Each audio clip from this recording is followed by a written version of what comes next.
So we had some interesting news come out today about Phillips 66 acquiring WRB Refining, the 50% interest they don't own in those two refineries.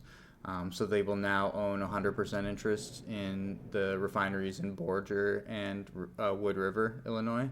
So I thought this would be a good time to do a deep dive on those assets, and I'll spare you from the downstream side of things, as my analysis would likely be quite poor, and I'll stick to the midstream. And I thought it would be a good time to do a deep dive on some of the assets that are feeding into those refineries. So we'll just do Borger today. We'll keep the video as short as possible, and maybe do Wood River in the next video. But I thought it'd be interesting again, just with the proxy fight with Elliott, with the disagreement with the current board and Elliott on whether the downstream side of the business should be separated from the midstream. I think that there's some interesting things to talk about, at least with the assets in that. So yeah, let's dive in. Really quick before we dive in, housekeeping items. I am in Houston. I'm available to meet anytime. I'm happy to do Zoom calls, happy to do in-person meetings, and reach out if you want access to the platform, or if you have questions at all. I'll leave my email in the body of the video, of the article I write below the video that'll summarize everything that I talked about.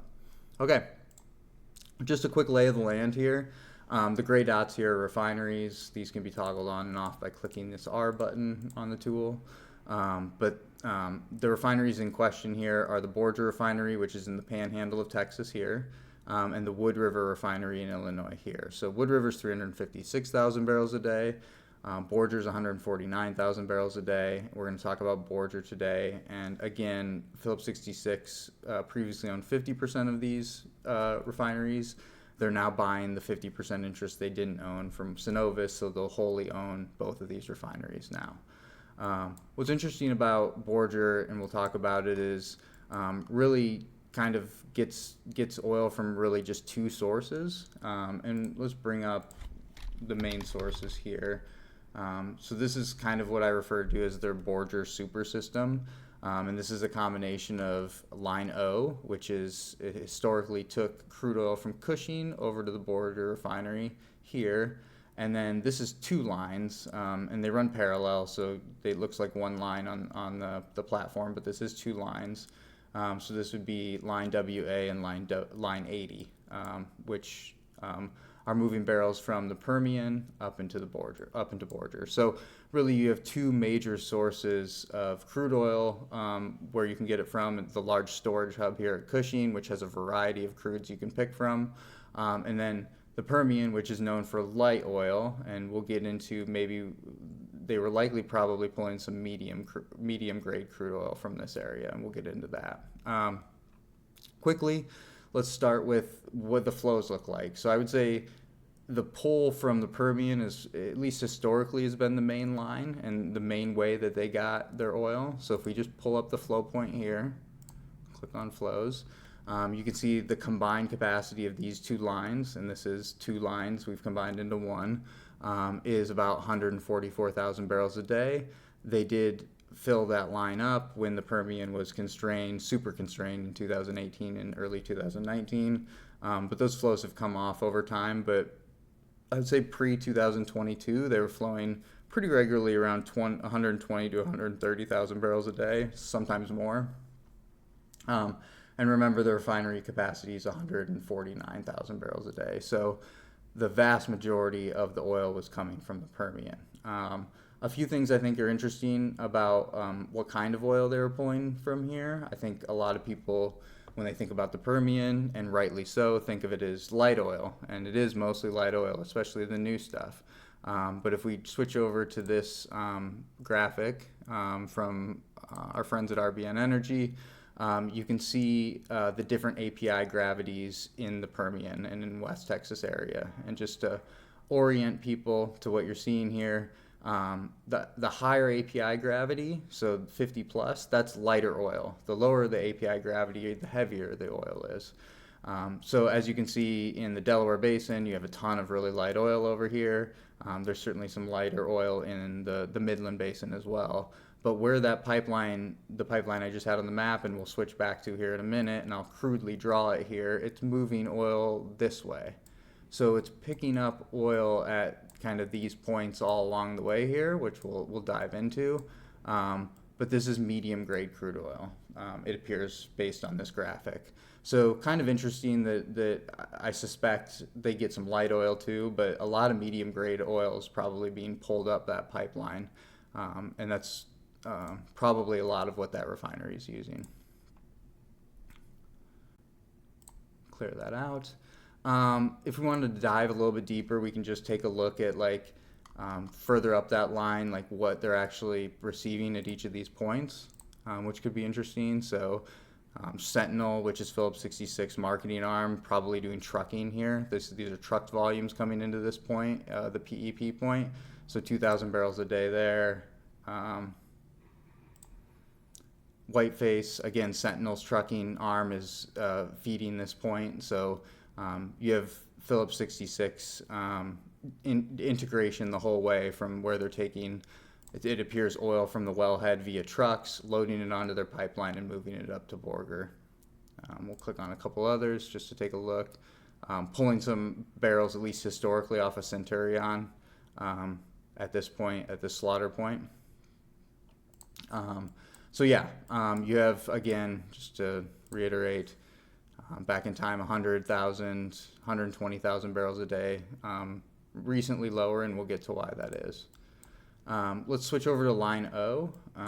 So this would be this line here, and this is, again, the line coming across from Cushing and bringing barrels over to the refinery that way. What's interesting about this isn't missing data here. This appears to be an idled pipeline at this point. So back in time, 20 to 30,000 barrels a day, maybe a little bit less, but that would be the remainder of what was filling Borger Refinery, was that line from Cushing coming across. So what's interesting is we have the decline here. So let's look at post 22, you have nothing coming down this line. So this line appears to be idled. And then if we switch back to the Permian, what's coming from the Permian, you see the flows here have decreased too. So you're down to, I don't know, slightly under 100,000 barrels a day, 80 to 90,000 barrels a day, somewhere in there. And again, this is almost 150,000 barrel a day refinery here. So what's filling this gap? So what's interesting is they idled this line, and it could have been due to age, and it could have been due to them wanting a different option or the ability to pull more volumes from Cushing. But they idled that line in favor of a third-party pipeline called Canyon Crossing Pipeline. So this is operated by Navigator Energy.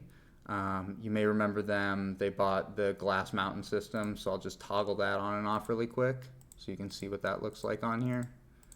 Let me get Phillips 66 off here quick. So we just have Canyon Crossing on here. This is a combination. They had these as two separate pipes previously. So they had the PH crossing, which came over here and fed some Valero pipelines and eventually fed Valero's refinery here. And then they also had Borger Express, which they built in 2023, 2022, somewhere. We'll look at the flow point and look and see what it is, but somewhere in that time frame, bringing oil across from Cushing and pushing it into the Borger refinery. So yeah, it looks like mid-2022 that came online. So again, interesting that, and we'll bring the Phillips 66 back here. Interesting that they chose their wholly owned line.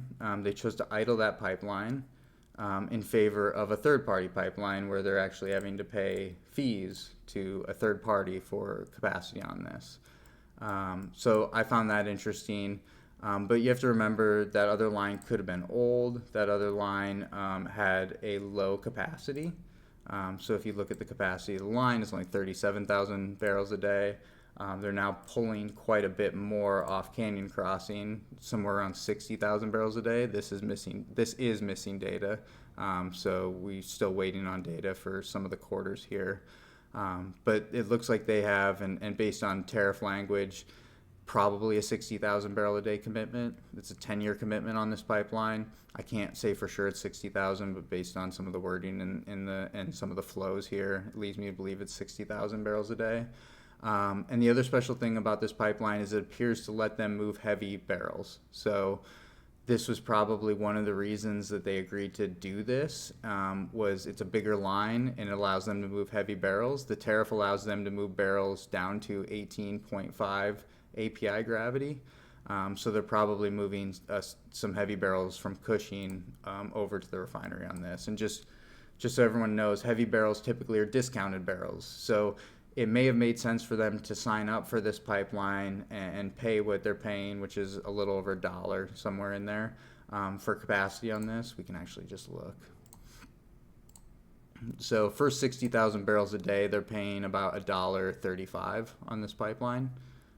Just the regular index inflation step-ups over time. But the ability for them to potentially get more heavy oil or the ability for them to diversify via a bigger line from Cushing probably made it worth it for them to pay that extra $1.35 if you're getting discounted crude or the ability to be flexible with your crude slate. That probably saved them money, or they viewed that as a way for them to save money. So again, what we look at today, let's take a look at the picture today of what feeds this 150,000 barrel a day refinery. You have roughly 60,000 barrels a day coming across on Canyon Crossing. That's Cushing barrels. I would guess a lot of those are heavy barrels. I can't say for sure, but that would be my guess. And then you still have the piece coming up from the Borger piece, or the line, the two lines coming up from the Permian that are feeding, let's call it 80 to 90,000 barrels a day. So you combine those, you get right around 150,000 barrels a day that are feeding that refinery. So it's interesting. Certainly this line from the Permian is worth quite a bit. It's essentially an egress pipeline is the way I would look at it, because it gets you out of the Permian, even though it just goes to this refinery here. I will say it's from a supply standpoint, it's a little bit limited in that it's getting some of this medium grade crude that's kind of out of like the big supply areas like Midland or Crane or other areas like that where there's a lot of connectivity. So they're appear to be somewhat reliant on pulling barrels from their own terminals along the line via their trucking unit. But certainly a very valuable pipe to be able to pull from the Permian and feed your refinery with Permian barrels. This one, it may be retired. This old line here, line O, certainly idled at this point. They may just be using it for redundancy in case one of their lines goes down. They may have the ability to start this back up in case there's an issue. And then Canyon Crossing, it looks like, essentially gives them the ability to diversify their crude slate, get cheaper crudes, more barrels at a potentially cheaper price at Cushing. So that's a good rundown, quick and easy, simple.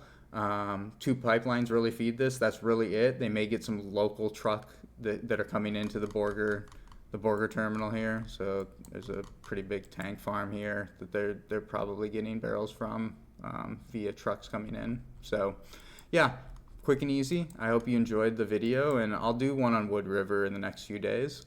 I hope everybody has a great week, and talk to you later.